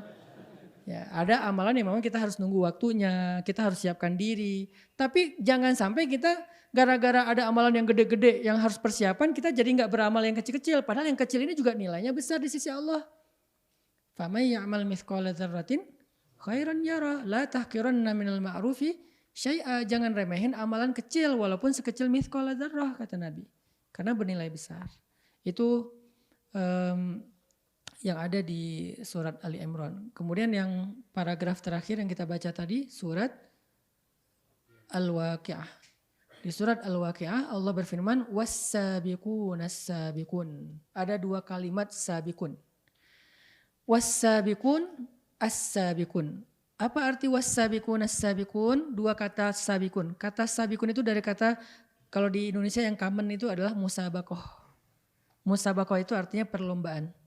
Jadi Was-sabiqun artinya orang yang berlomba, orang yang saling mendahului. Itu namanya berlomba. Ada dua kalimat was-sabiqun. Was-sabiqun as-sabiqun artinya apa? Kata para ulama tafsir artinya was-sabiquna fid dunya fahumus sabiquna fil akhirah. Was-sabiquna fil a'malis salihah fahumus sabiquna ilal jannah. Siapa yang di dunia sabiqun, saling mendahului, saling berlomba dalam kebaikan, maka nanti dia di akhirat saling mendahului dan berlomba masuk surga lebih dulu. Makanya surga, orang yang masuk surga itu kan beda-beda waktunya. Ada yang pas dia masuk ternyata temennya udah 1000 tahun di dalam surga. Kan di sana abadi kan, nggak ada batas usia. Hati-hati ini udah time limit nih, udah deadline, nggak bisa masuk lagi nanti. Enggak, ya terus saja selama-lamanya. Ada yang nunggu 500 tahun, ada yang nunggu 1000 tahun, ada yang nunggu 10.000 tahun, ada yang nunggu sekian ratus ribu tahun. Lama banget loh. Nah, tingkatan atau durasi waktu yang siapa lebih cepat dan siapa yang lama itu ditentukan oleh apa? Salah satunya di dunia, siapa yang lebih dulu dan bersegera dalam amal soleh di dunia, nanti dia juga yang akan lebih dulu dan lebih bersegera dalam surga Allah Subhanahu wa taala. Itu yang menjadi spirit dan motivasi sahabat untuk berlomba-lomba dalam kebaikan di masa hidup mereka. Karena mereka pengen duluan masuk surga. Sehingga ketika harusnya mereka nunggu 100 tahun, gak perlu 100 tahun. Bahkan yang masuk surganya bareng, sampainya beda. Masuk ke surganya bareng nih. Tapi sampai ke surganya beda-beda. Tergantung apa? Tergantung siapa yang lebih duluan melakukan kebaikan. Sehingga nanti sampainya lebih duluan. Kayak gimana bentuknya? Di sirat. Kata Nabi ada orang yang melintasi sirat seperti kilat. Cepat. Baru berkedip udah sampai ke surga. Padahal sirat itu membentang dari bumi sampai ke surga. Bumi yang saya maksud bukan bumi sekarang. Tapi ardul mahsyar. Bumi mahsyar. Kalau sekarang belum ada mahsyar. Yang ada surga. Mahsyar nanti dibentuk lagi setelah kiamat. Sangkakala pertama hancur semuanya. Lalu Allah kumpulkan lagi semuanya menjadi satu bumi saja. Gak ada lagi planet-planet. Hanya satu bumi saja. Namanya ardul mahsyar. Kalau yang sekarang namanya ardud dunya. Art jadi bahasa Inggris earth. Bener gak sih Ustaz? Gak tahu sih, kayak mirip aja gitu. Jadi ardud dunya dirubah menjadi ardul mahsyar. Yang disebut dengan istilah apa? Yauma tubaddalul ardu ghairal ardi. Hari ketika Allah mengganti ardu yang lama dengan ardi yang baru. Di akhir surat Ibrahim kalau gak salah. Yauma tubaddalul ardu ghairal ardi was samawat. Hari ketika Allah ganti bumi yang lama dengan bumi yang baru. Apa arti bumi yang baru? Mahsyar. Jadi mahsyar adalah sebuah planet atau bumi yang ukurannya entah berapa ribu kali lipat lebih besar daripada bumi yang sekarang. Tapi bentuknya udah gak ada lagi gunung dan lembah. Semuanya rata. Gak ada lagi lembah dan gunung, sehingga tidak bisa kita menghindar dari sengatan matahari. Kalau ada lembah kita masih bisa berlindung di balik gunung. Ini udah rata semuanya dan ukurannya lebih besar daripada sekarang. Yang jaraknya kalau 1000 kali lebih besar, pastinya lebih dari 1000 kali. Berarti jaraknya 1000 kali lebih jauh daripada jarak yang sekarang. Di mana orang dikumpulkan di Ardul Mahsyar itu? Di sebuah titik yang dulunya bekas Masjidil Aqsa. Kenapa kayak gitu? Itu yang disebut di dalam surat Qaf kalau nggak salah, makanin qarib, tempat yang dekat. Ketika malaikat memanggil manusia, mim makanin qarib, dari tempat yang dekat itu kata ulama tafsir adalah Al-Aqsa, maka manusia nanti akan dikumpulkan semuanya di Al-Aqsa, yang sekarang titiknya Al-Aqsa, Masjid Al-Aqsa Palestina, di situ manusia dikumpulkan, disitulah manusia akan disidang, yaumul hisab, hari persidangan. Tapi jarak Al-Aqsa yang nanti beda dengan yang sekarang. Sekarang kita ke Al-Aqsa kalau naik pesawat 12 jam kali 1000. Kalau mahsyar itu lebih besar 1000 kali lipat. Tapi menurut para ulama entah sekian ribu kali lipat. Gak ada yang tahu persis. Pastinya sekian ribu kali lipat lebih besar daripada bumi yang sekarang. Kebayang gak kita yang meninggal di Indonesia nanti jalannya ke Al-Aqsa berapa lama? Kan dibangkitkan dari kubur masing-masing. Kalau kita dikuburkan di Indonesia nih, meninggal di Bandung. Dikuburkan di Bandung, bangkitnya di Bandung juga. Pas bangkit dari Bandung, mau jalan ke Al-Aqsa, sekarang aja kalau kita naik pesawat 12 jam, kebayang gak jalan kakinya berapa tahun? Mungkin 2 tahun, karena ada yang naik sepeda 1 tahun. Tapi sepeda. Dan itu bukan Al-Aqsa, sampai Mekah kan ya. Ada yang dari Jawa naik sepeda ke Mekah setahun, itu sepeda. Tapi gak murni sepeda juga sih, naik kapal ya. Kalau seandainya darat semua mungkin dia 2 tahun, karena kapal lebih cepat dari sepeda. Kalau naik sepeda aja ke Mekah 2 tahun, ke Aqsa mungkin 3 tahun, berarti jalan kaki dikali 2. Kalau misalnya jalannya cepat dan konstan.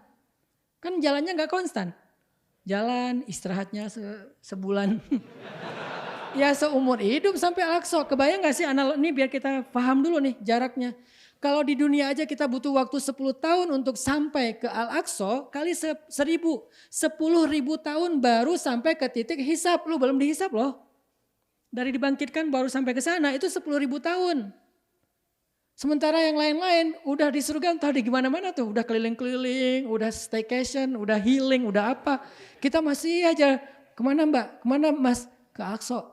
Ke Aqsa baru berapa lama? Baru juga 1.000 tahun. Baru 1.000 tahun. Karena jaraknya 10.000 tahun.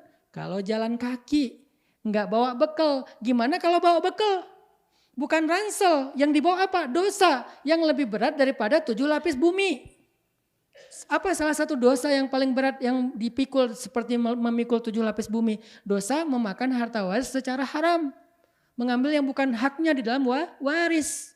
Itu kan kayak memikul tanah, 7 lapis tanah loh. 7 lapis bumi kita pikul. Kebayang gak jalannya kapan sampainya? Gak bisa jalan, ya udah merangkak juga gak bisa. Gitu-gitu aja terus. Tapi gak jalan-jalan. Orang udah lalu-lalang kita masih gitu-gitu aja kayak apa? Kayak kura-kura. Tapi kura-kura yang batoknya nggak sekura-kura. Batoknya mungkin gedung dewan. Tapi kitanya kura-kura kecil. Kebayang nggak sampai ke Aqsanya berapa puluh ribu tahun lagi tuh. Itu kondisi di akhirat di padang mahsyar teman-teman. Terus yang bikin cepat apa? Wasabiqun. Orang yang di dunia sabiqun, nanti di padang mahsyar sabiqun. Lebih dulu. Ninggalin yang lain. Cepat. Karena hari itu kita gak sempat mikirin yang lain. Mikirin diri sendiri dulu. Kalau udah selamat baru mikirin yang lain. Biasanya udah masuk surga, keluar lagi tuh. Mana saudara saya? Mana orang tua saya? Mana pasangan saya? Oh lupa meninggalnya jomblo misalnya. Ya udah deh mana sahabat saya deh gitu ya. Maaf ya. Insya Allah nanti di sana ada pasangan kok. Mana pasangan saya, mana anak saya, mana sahabat yang ikut taklim bareng dengan saya. Baru mikirin yang lain, tapi udah masuk surga dulu. Beda sama Nabi, Nabi gak masuk surga dulu beliau. Walaupun jatah beliau lebih duluan dan kunci surga ada di tangan beliau. Tapi beliau stay di mahsyar. Kita nyelamatin diri dulu, udah nyelamatin baru balik lagi. Kata Allah dia ada di sini, dia ada di sini. Kita cari, lalu kita selamatkan dengan seizin Allah baru masuk bareng. Makanya sabikun di dunia, biar nanti kita sabikun di akhirat. Mulai dari padang mahsyar udah sabikun. Enggak lagi butuh waktu 10.000 tahun. Itu pun kalau mahsyar itu 1.000 kali lipat dari bumi. Yang kemungkinan kayaknya lebih dari 1.000 kali lipat. Itu pun kalau kita jalan kaki tanpa beban. Kemungkinan besar kita bawa beban. Bebannya apa ya? Beban-beban dosa di atas pundak kita. Dosa-dosa besar yang kita belum taubat dengan taubatan nasuha. Mikul beban jalan ke sana. Dan perjalanannya nggak kayak di dunia, banyak pit stop. Yang di dunia kita bisa transit, yang di dunia kita bisa numpang, nginap di hotel, nginap di rumah teman dan seterusnya. Nggak ada tempat pemberhentian, jalan terus dan nggak ada bekal, nggak bisa minum, nggak bisa makan dalam keadaan lapar dan haus. Kebayang nggak tenaganya kayak gimana? Lemah banget. Benar-benar hari yang sangat susah hari itu tuh. Hari yang sangat susah. Nggak ada kesusahan di dunia yang setara dengan kesusahan di akhirat, nggak ada. Sesusah-susahnya hidup di dunia itu mah receh dibandingkan kesusahan di akhirat. Sehingga apa yang bisa bikin kita nanti mudah? Wasabiqun as-sabiqun. Itulah yang difahami sahabat, makanya mereka berlomba-lomba dalam kebaikan. Itu baru sampai ke Aqsa, titik makanin qarib untuk hisab. Dihisab di Aqsa, hisabnya juga beda-beda. Ada yang hisapnya lama, ada yang hisapnya cepat. Siapa yang dapat hisap yang cepat yang gak ditanyain satu persatu. Karena amalan kita itu ditanya lebih detail daripada audit apapun di dunia. Kita diaudit aja lama banget. Audit keuangan, atau mungkin lebih ke pengadilan di dunia kan lama banget ya, berkali-kali datang ke pengadilan, belum beres, balik lagi, minggu depan datang lagi. Hanya kadang-kadang masalah sepele atau seorang suami istri ketika istrinya menuntut untuk fasakh atau khulu, minta cerai, itu kan pengadilannya aja berkali-kali sampai keluar surat cerai dari pengadilan agama misalnya. Itu aja ribet, baru satu kasus. Kebayang nanti di akhirat kasus kita sejak kita baligh usia 10 tahun udah mulai ditanya tuh. Satu hari mungkin hisabnya bisa sekitar 1 tahun lebih. 1 hari doang. Karena dalam 1 hari 24 jam itu entah apa aja dosa-dosa yang kita lakukan. Belum lagi dengan orang lain. Orangnya mana sekarang? Datangin dulu orangnya. Jadi saksi dulu. Debat dulu. Saling hujat dulu. Saling menuntut dulu dan seterusnya. Panjang.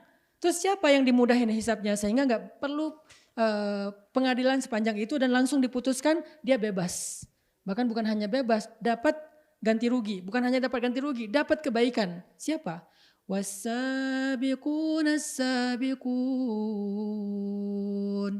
Di dunia penentuannya. Gak bisa lagi nanti di akhirat kita beramal soleh. Di dunia sekarang. Begitu dengar hayya 'alas shalah.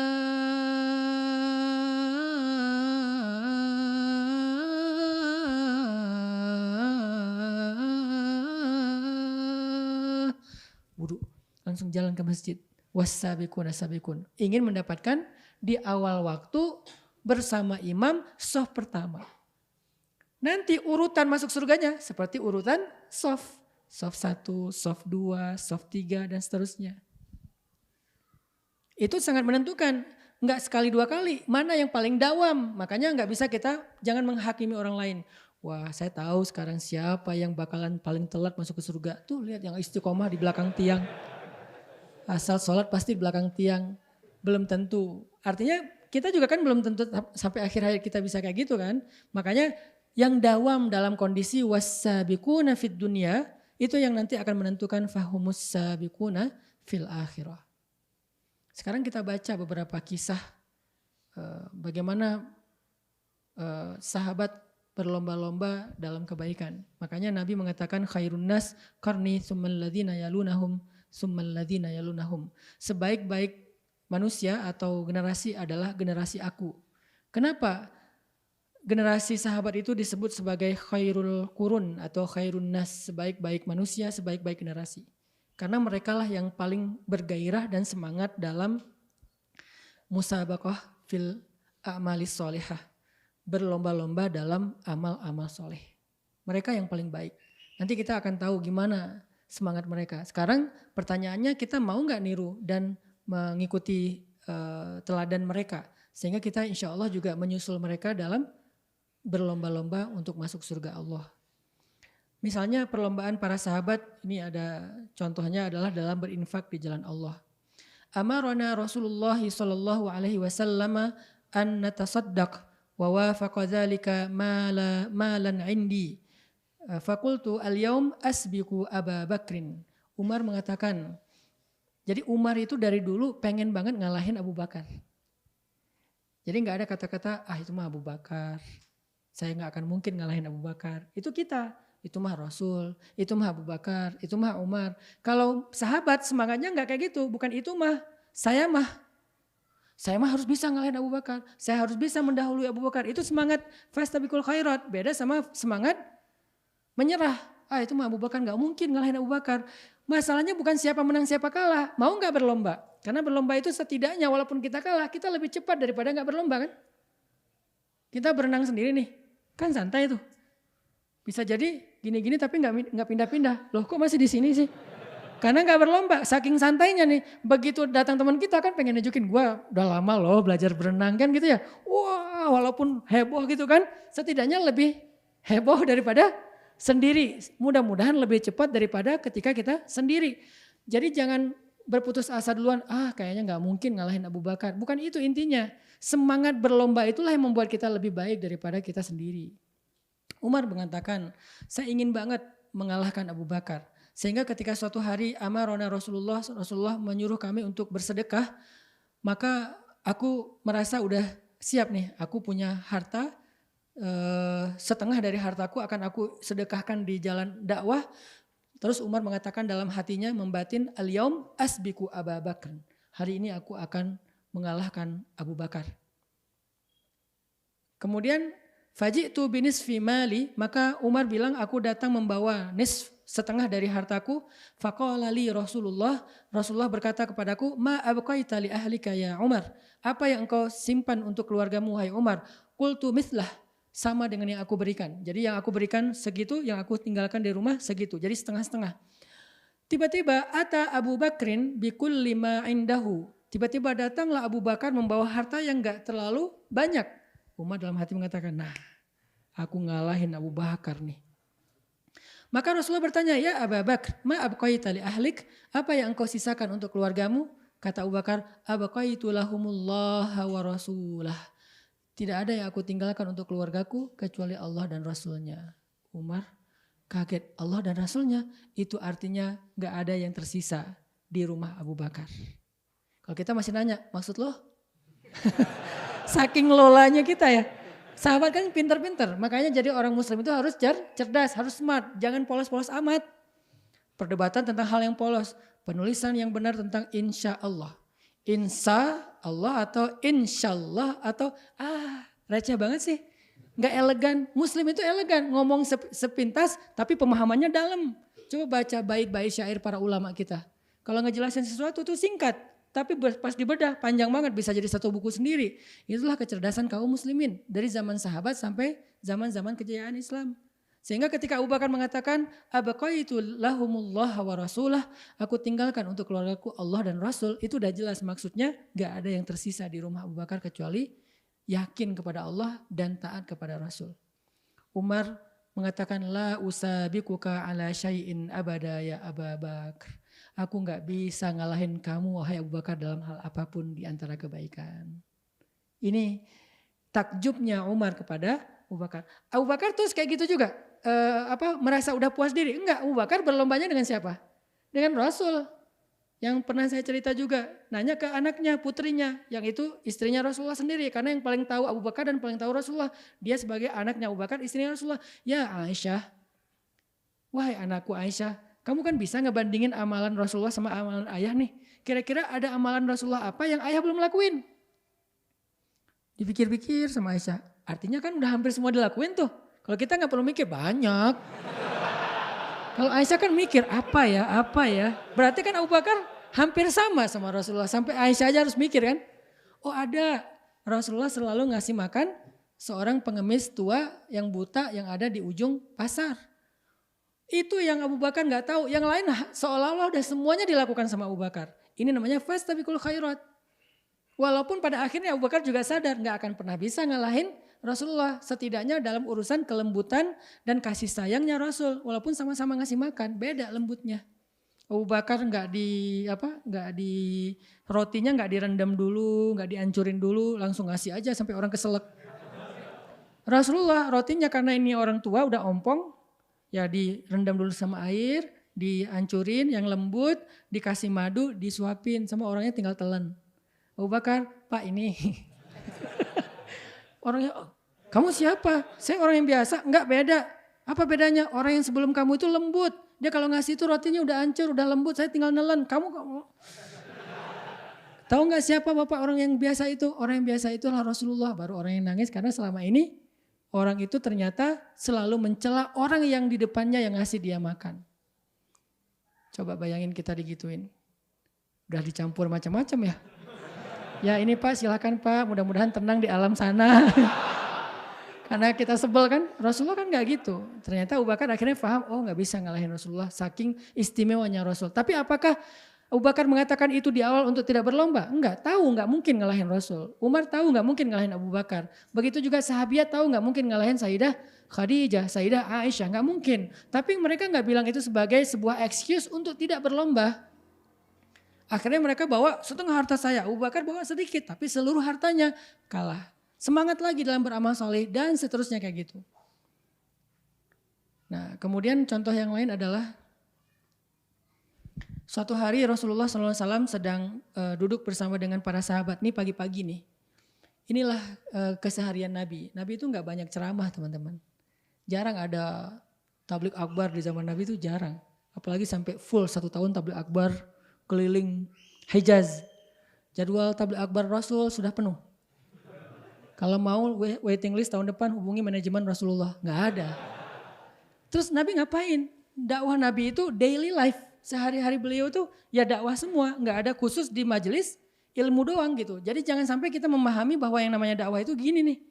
Dakwah kayak gini hanya salah satu instrumen dalam dakwah. Dakwah yang real adalah yang ada dalam kehidupan kita sehari-hari bahkan di luar masjid.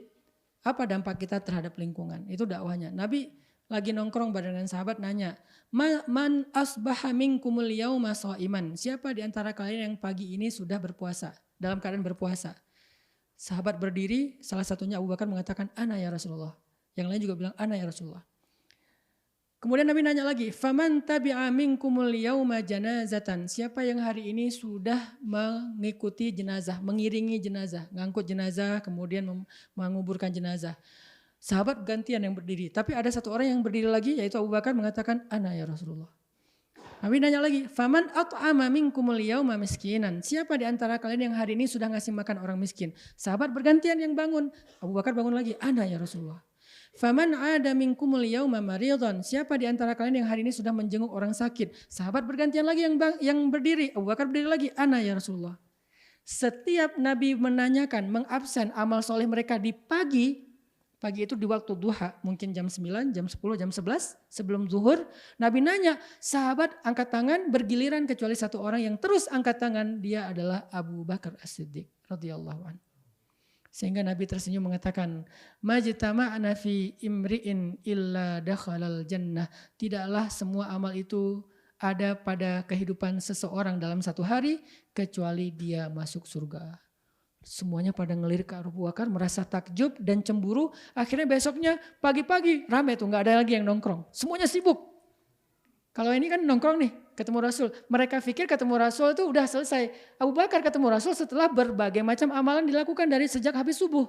Mereka ketemu Rasul mungkin cuma satu amalan. Besoknya tongkrongan Rasul nggak kayak kemarin lagi. Udah pada sibuk, wah heboh sahabat, habis subuh udah keluar masjid, wah amal solehnya macam-macam, mana jenazah, mana orang, mana orang sakit, mana orang miskin, wah heboh lah.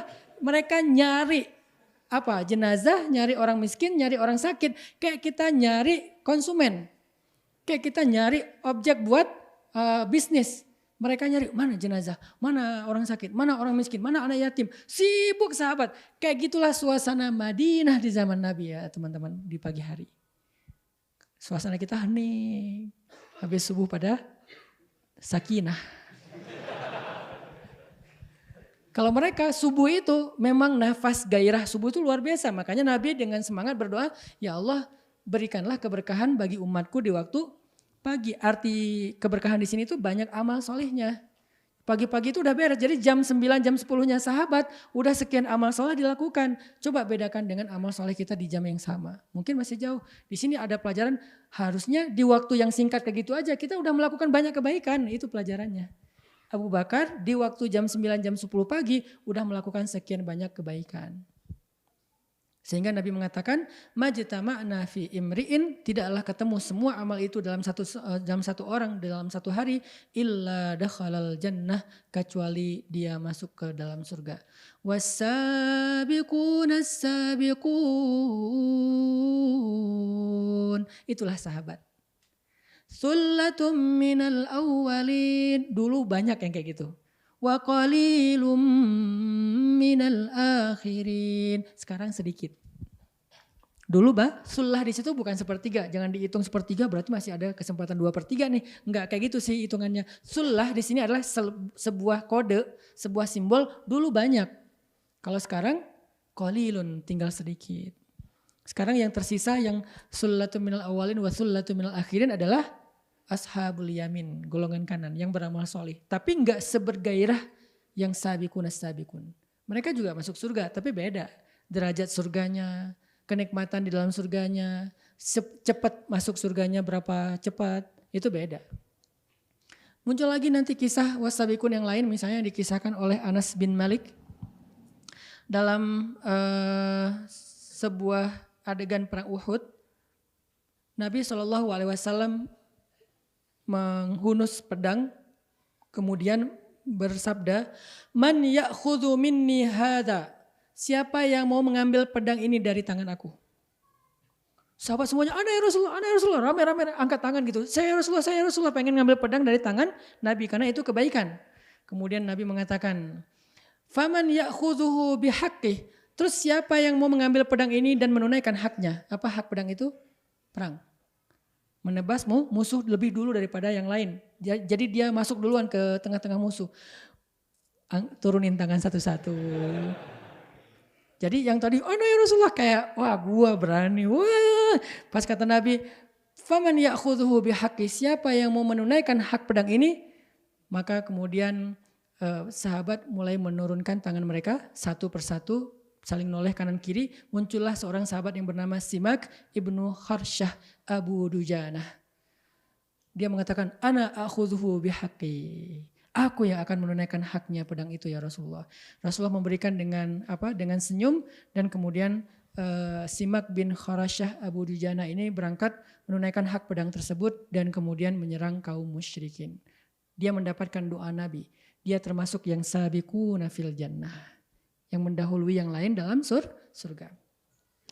Kisah yang kedua tentang masalah berlomba-lomba itu juga terjadi sama sahabat dalam perang Uhud, namanya Amr bin Jamuh. Mungkin sebagian teman-teman pernah dengar nama ini, Amr bin Jamuh. Amr bin Jamuh ini udah tua banget, terus kakinya pincang. Artinya nggak bisa jalan cepat apalagi lari. Dan mereka bukan sedang dalam kegiatan mau Car Free Day. Mereka bukan lagi mau ke mall. Kita kadang-kadang bawa orang tua ke mall juga kayak mikir-mikir ya. Nanti kapan beresnya, turun dari mobil pelan-pelan, masuk ke lobi mall pelan-pelan, mau naik tangga gak bisa, harus nunggu liftnya ngantri, kan gitu kan? Mikirin orang tua ke mall, apalagi mikirin orang tua ke Car Free Day, mikirin ke lapangan mau olahraga, susah bawa orang tua. Ini bukan Car Free Day, bukan olahraga, bukan mall, ini mau perang Uhud. Amr bin Jamuh punya anak laki-laki 4 yang juga ikut berperang dalam perang Uhud. Dia bilang ke Rasulullah, "Saya ingin ikut berjihad bersama Rasulullah." Anaknya ngumpul sama ayahnya bilang, "Ayah, biar kami wakili ayah. Ayah gak usah ikut, ayah kan gak mampu. Kaki ayah pincang, ayah udah kakek-kakek. Gak perlu juga untuk berjihad karena ayah dianggap orang yang punya uzur. Biar kami yang mewakili ayah." Apa kata Amr bin Jamuh? "Kalian pikir cuman kalian yang pengen masuk surga lebih dulu? Kalau kalian berangkat, kalian syahid, kalian masuk surga lebih dulu daripada ayah. Ayah nganggur di dunia." Bahasa dia, apakah ayah akan tua dalam keadaan tidak ngapa-ngapain? Bahasa kita, nganggur di sini sendiri, kalian masuk surga duluan. Enak aja kata Amr bin Jamuh, "Ayah jangan ikut, ditahan-tahan sama anaknya." Akhirnya dia ngadu ke Rasulullah, "Ya Rasulullah, anak saya menahan saya dari untuk masuk surga." Kaifa dzalik? Gimana maksud kamu wahai Amr bin Jamuh? Saya pengen berjihad, pengen membela agama Allah, pengen membela negara Islam, malah ditahan-tahan sama anak saya dengan alasan kaki saya pincang. Emangnya yang masuk surga hanya yang sehat-sehat aja? Wah, luar biasa nih semangatnya. Akhirnya Rasulullah mengizinkan beliau dan beliau mendapatkan apa yang beliau inginkan, syahid di dalam perang Uhud. Terkenallah Amr bin Jamuh sebagai salah satu di antara thullatum minal awwalin, orang yang wassabiqun as-sabiqun. Dalam konteks sekarang, alhamdulillah. Kenapa saya bilang alhamdulillah gak ada perang di Indonesia? Karena kalau ada perang belum tentu kita sanggup kan. Jangan merasa, kok alhamdulillah sih Ustaz, saya kan pengen berjihad. Bentar dulu. Sebelum berjihad tanya dulu, sholat berjamaah di masjid udah konsisten belum? Gak usah jauh-jauh jihad perang segala macam ya. Sholat di masjid. Kalau sakit kita beralasan gak? Hujan, gak enak badan, baru pulang kerja, mau keluar lagi habis ini, ada Zoom, ada segala macam ya. Kan di dunia dalam urusan sholat berjamaah aja kita udah banyak uzur loh. Gimana mau perang? Jadi gak usah yang aneh-aneh dulu deh. Karena bisa jadi kita termasuk orang yang na'udzubillah, la taqulu ma la taf'alun. Janganlah kalian mengatakan yang kalian sendiri gak sanggup nanti ketika Allah turunkan perintahnya. Jangan macam-macam, udah sholat berjamaah dulu. Terus naik lagi levelnya, setelah sholat berjamaah apa? Dakwah. Udah mau belum terlibat dalam dakwah? Jangan-jangan kita ashabul a'adzar, orang yang banyak excuse. Ustadz maaf gak bisa ikut, Ustadz maaf gak bisa join, insya Allah saya ikut mendoakan, insya Allah saya support di lain waktu. Itu aja udah banyak uzur, padahal disuruh berdakwah yang gak perlu berkorban dengan harta dan nyawa. Cuman waktu doang mungkin atau tenaga, kalaupun harta gak sampai kayak Abu Bakar dan Umar, cuman sebagian kecil. Artinya kalau kita mau belajar dari Amr bin Jamuh, belajar dari Umar bin Khattab, belajar dari sahabat-sahabat yang disebutkan namanya tadi, coba praktekkan dalam konteks kehidupan kita dulu aja. Sebergairah itu enggak kita dalam kebaikan. Mulai dari ibadah sama dakwah. Ibadah, dakwah. Terutama buat laki-laki. Karena kalau perempuan ibadah udah enggak dituntut lagi dakwah. Kalau dia dakwah dia bonus. Laki-laki ibadah enggak mau berdakwah itu ada semacam pertanyaan dari Allah. Bagaimana nasib agama yang diwariskan Nabi kepada kalian? Kenapa kita ditanya Ustadz? Karena kita umat Muhammad, bukan umat Nabi Isa. Umat Nabi Isa tidak punya tanggung jawab dakwah. Umat Nabi Musa tidak punya tanggung jawab dakwah. Itulah yang membedakan mereka dengan kita. Kita punya tanggung jawab dakwah. Laki-laki itu semuanya sama. Mukmin punya tanggung jawab dakwah yang diwariskan dari nabinya. Itulah yang membuat mereka lebih mulia daripada umat-umat sebelum kita. Memangnya kita mulia hanya gara-gara kita umat Nabi Muhammad? Bukan. Kita umat Nabi Muhammad yang mewarisi tugas Nabi Muhammad, yaitu dakwah. Itu yang membuat kita mulia. Sehingga kalau kita nggak punya kontribusi peran di dalam dakwah, kayaknya kita ada yang miss deh dalam diri kita, dalam hidup kita. Laki-laki itu nggak boleh melepaskan diri dari kaitan dakwah, karena nggak ada satupun sahabat yang tidak terlibat dalam dakwah Nabi, nggak ada satupun kecuali orang munafik. Yang tadi saya baca di surat Al-Fat. Sayaqulu lakal mukhallafuna minal a'rabi syaghalatna amwaluna wa ahluna fastaghfir lana. Orang-orang munafik dari Arab Badui berkata kepadamu, kami sedang banyak urusan, kami sibuk dengan harta kami, usaha kami, kerjaan kami, anak kami, keluarga kami ada yang sakit, mintalah ampun kepada Allah untuk kami. Itu namanya ashabul a'dzar, orang yang banyak excuse untuk tidak mau terlibat dalam dakwah. Siapa mereka di dalam Al-Quran? Munafikun. Yang bilang amanna tapi tidak mau terlibat.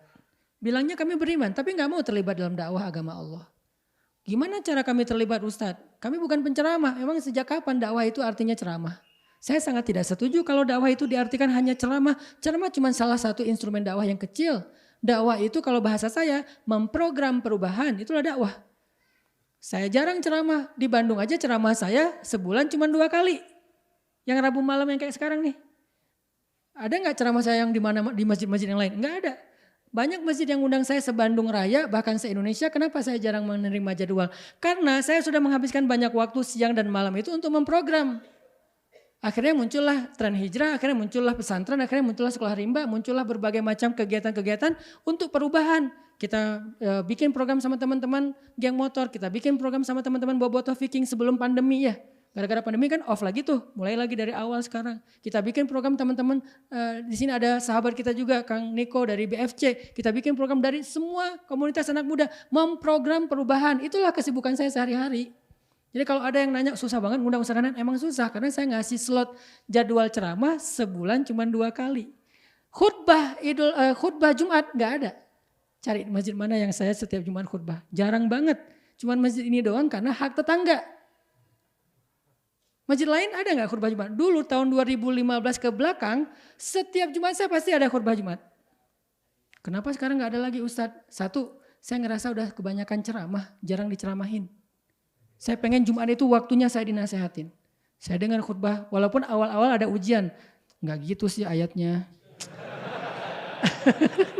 Ini ujian apa Ustadz kali ya.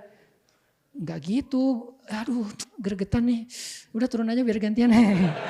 Kadang-kadang ada gitunya sih, muncul wasawisus syaiton ya. Tapi lama-lama kan jadi makin menundukkan untuk menundukkan ego tuh. Karena Ustadz ini kebanyakan ngomong, jarang diomongin. Nah sekarang saya pengen diomongin nih. Kadang-kadang pas datang, loh kok yang diomongin saya banget. Seolah-olah dia tahu masalah saya. Seolah dia tahu kekurangan dan aib atau dosa saya kayak lagi diceramahin kamu tuh. Seolah-olah gitu. Itu Allah yang menuntun lisan seorang khatib. Bisa jadi gak ada di teksnya. Udah disiapin materi ini yang keluar yang beda. Dia juga heran kenapa saya ngomong ini ya. Ternyata ada saya di situ. Yang lagi butuh nasihat itu. Gak ada lagi khutbah Jumat saya udah berapa tahun dari 2015. Jarang banget. Paling kalau tahun ini cuma ada di sini. Sama di Al-Latif udah. Yang lain gak ada. Kenapa gak dengar ya tadi? Terus ceramah gak ada juga. Ngapain Ustaz sehari-hari kayak sibuk banget Ustaz setiap hari? Ya tadi memprogram perubahan. Jadi kalau arti dakwah itu memprogram perubahan berarti semua kita bisa berdakwah. Karena perubahan itu tidak terjadi hanya dengan ceramah dan tabligh akbar. Jangankan perubahan yang besar, perubahan kecil aja kadang-kadang nggak bisa dilakukan lewat tabligh akbar loh. Contoh, dalam sebuah tabligh akbar, seorang mubalik bilang, jamaah tolong sebelum pulang bawa sampahnya masing-masing. Lupa. Ya, udah gitu ceramah panjang lebar, lupa pas pulang tinggal sampahnya. Itu aja susah. Baru sampah sendiri nih, belum mengurus sampah kota Bandung kan. Makanya saya tidak akan mengisi ceramah kecuali ceramah itu ada hubungannya dengan program perubahan. Misalnya kita bikin tabligh akbar yang di dalamnya ada aktivasi program. Kayak dulu waktu di sini pertama kan kita bikin program sedekah sampah kan. Yang insya Allah nanti akan kita lakukan lagi setelah pandemi ini udah beres, kita akan program lagi sedekah sampah. Harus dari masjid. Kenapa? Banyak program-program yang baik tentang sosial lingkungan itu munculnya bukan dari masjid. Kita selalu mengklaim rahmatan lil alamin, padahal masjid itu sumber kebaikan. Kenapa bukan dari masjid sumbernya? Sampah itu harus jadi solusinya dari masjid. Ya kita udah coba dulu. Sedekah sampah kita bisa dikonversi lewat kita kasih ke bank sampah, bisa dapat 6 juta, 3 juta, 5 juta. Dan uang itu kita berikan lagi buat pemulung, buat program dakwah apa segala macam. Nggak akan ke siapa-siapa, balik lagi untuk masyarakat. Lewat sampah doang kita bisa mengkonversi teman-teman per bulan hampir 6 juta loh tiap bulan lewat sampah doang loh. Dan itu baru 2 jenis sampah dulu kan, plastik sama kardus. Belum 36 jenis sampah seperti di Jepang loh yang kampung zero waste itu.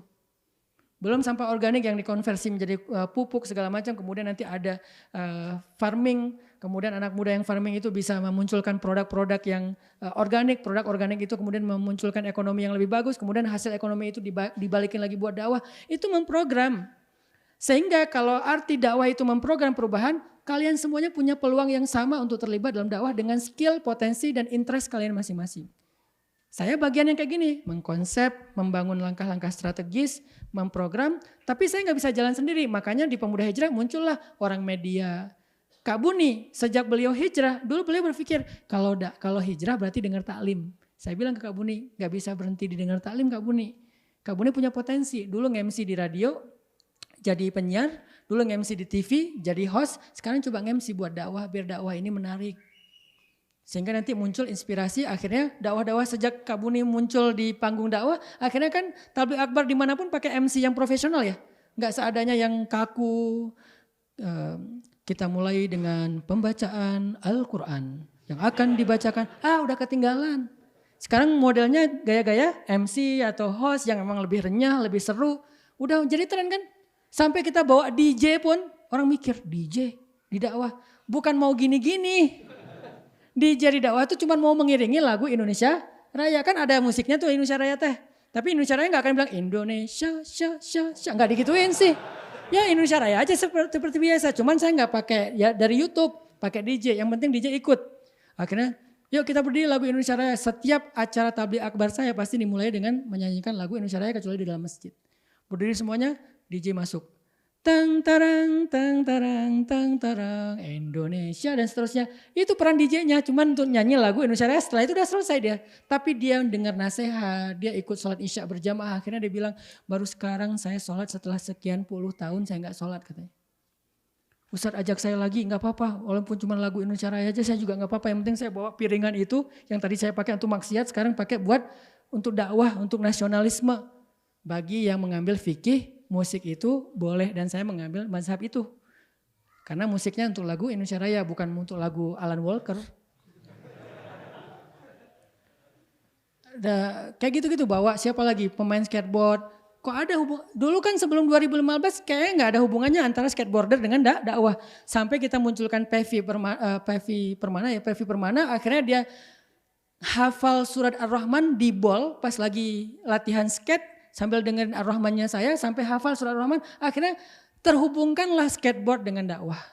Terhubungkanlah surfing dengan dakwah. Terhubungkanlah olahraga-olahraga anak muda ini dengan dakwah. Sampai parkour, break dancer. Terhubung dengan dakwah. Di mana mereka menjadi make up dakwah. Selama tidak melanggar syariat sebagai mazhab ya, sebagaimana mazhab yang saya yakini. Saya konsultasi juga dengan kakak kelas saya Ustadz Awalul Zikri. Doktor di bidang fikih perbandingan mazhab Al-Azhar. Saya tinggal nelfon Ustadz Awalul Zikri, bang ini gimana nih? Boleh, oh ya kasih dong dalilnya. Oh ini dalilnya, oh aman, jalan. Ada yang ngawal, nggak asal-asal bikin apa yang dibilang di bid'ah, enggak. Di belakang kita juga ada ulama yang expert di bidangnya. Saya nggak expert di bidang fikih, saya lebih fokusnya di bidang dakwah, memprogramming. Mereka kalau mau ngomong dakwah nanya ke saya, Dr. Ustadz Amri Fatmi. Beliau expert di bidang akidah filsafat. Doktor akidah filsafat cum laude Al-Azhar. Tapi tidak interest terhadap program dakwah. Pas kemarin mau bikin movement di Aceh, ngajak saya, Ustadz kasih kita masukan. Datang saya bikin, memprogramming. Tabligh akbar cuma 2 kali. Tapi pertemuan untuk memprogramming itu full 3 hari 2 malam tuh. Tidur jam 2 malam. Diposting nggak diposting karena bukan untuk konsumsi publik. Pertemuan bikin program ini cara bikin yang ini coret 3 hari 2 malam beres. Tabligh akbar cuma 2 kali apa 3 kali. Itu yang saya lakukan sehingga yang terlibat dalam dakwah bukan cuma ulama, bukan cuma penceramah, semua teman-teman bisa terlibat dalam dakwah. Sekarang pertanyaannya, ada nggak rasa tanggung jawab itu dalam hati kita? Saya pengen terlibat dalam dakwah. Kenapa? Saya umat Nabi Muhammad. Beda sama umat Nabi yang lain. Umat Nabi yang lain tuntutannya cuman sami'na wa ata'na untuk beribadah. Umat Nabi Muhammad risalah. Itu yang membuat kita lebih dulu masuk surga daripada umat yang lain. Itu yang membuat kita istimewa dan dapat syafaat dibandingkan umat yang lain. Sehingga dakwah apa yang kami bisa lakukan Ustadz? Apapun. Pemuda Hijrah dalam sebuah dakwah movement perubahan anak muda, kita menunggu teman-teman semuanya. Makanya di grup itu ditanya, apa yang kalian teman-teman bisa kontribusikan buat dakwah? Ustadz saya orang IO. Kemarin kita bikin forest camp. Forest camp itu kenapa kita bikin ya? Tadi ada tujuan biar anak muda itu belajar event. Nanti mudah-mudahan ke depan mereka produktif juga secara ekonomi. Dengan skill eventnya. Forest camp sendiri menopang, membackup kebutuhan finansial, sekolah dan pendidikan gratis yang kita berikan di pesantren. Sekolah rimba gratis. Pendidikan santri sampai remaja gratis. Kreatif Institute gratis. Dari mana? Kan gurunya juga kita harus berikan haknya yang cukup. Bahkan kalau bisa nantinya lebih daripada standar. Dari mana? Ya tadi dari ada event yang eksklusif, ada yang pendidikan gratis. Jadi saling mensupport. Siapa yang bisa ngasih biar event ini menarik? Ada orang kreatif. Saya butuh banget nih orang-orang kreatif. Saya butuh orang-orang yang ngerti tentang farming, permakultur. Saya butuh orang yang tahu cara mengolah pupuk. Saya butuh orang yang apa? Di sini ada Kang Habil, seorang penunggang kuda, atlet memanah berkuda. Akhirnya kita punya stable, Kang Habil yang berdakwah lewat skill memanah berkudanya. Jadi nggak harus semuanya ceramah. Kalau ceramah berarti tugas dakwah cuma tugas ustadz. Ini yang terjadi pada para sahabat. Yang terakhir adalah kisah sahabat di dalam sahabat miskin ya, sahabat miskin yang datang kepada Nabi protes kata mereka, ya Rasulullah, zahaba ahlud dusuri bil ujur, ya Rasulullah orang kaya borong pahala. Nabi nanya, gimana orang kaya borong pahala? Kata mereka, yusalluna wa kama nusalli, wa yasumuna kama nasum, wa yatasaddaquna wa la natasaddaq, wa ya'tikuna wa la na'tik. Mereka sholat, kami juga sholat. Mereka puasa sebagaimana kami puasa. Tapi mereka sedekah, kami gak bisa sedekah. Mereka membebaskan budak, kami tidak bisa membebaskan budak. Berarti mereka borong pahala ya Rasul. Protes sahabat-sahabat yang miskin. Akhirnya Nabi bilang, setiap tasbih sedekah, setiap tahmid sedekah, setiap takbir sedekah, tersenyum itu sedekah, memindahkan diri dari jalan sedekah. Itu gara-gara sahabat miskin protes terhadap sahabat kaya. Gara-gara mereka beramal dengan amalan yang orang miskin tidak bisa beramal, yaitu bersedekah. Ada rasa cemburu kayak gitu teman-teman. Mudah-mudahan apa yang tadi kita dengar dari kisah-kisah inspirasinya para sahabat bisa mendorong kita untuk berlomba-lomba dalam kebaikan, meraih derajat sullatun minal awwalin wa qalilun sedikit dari golongan kita yang punya semangat was-sabiqun as-sabiqun.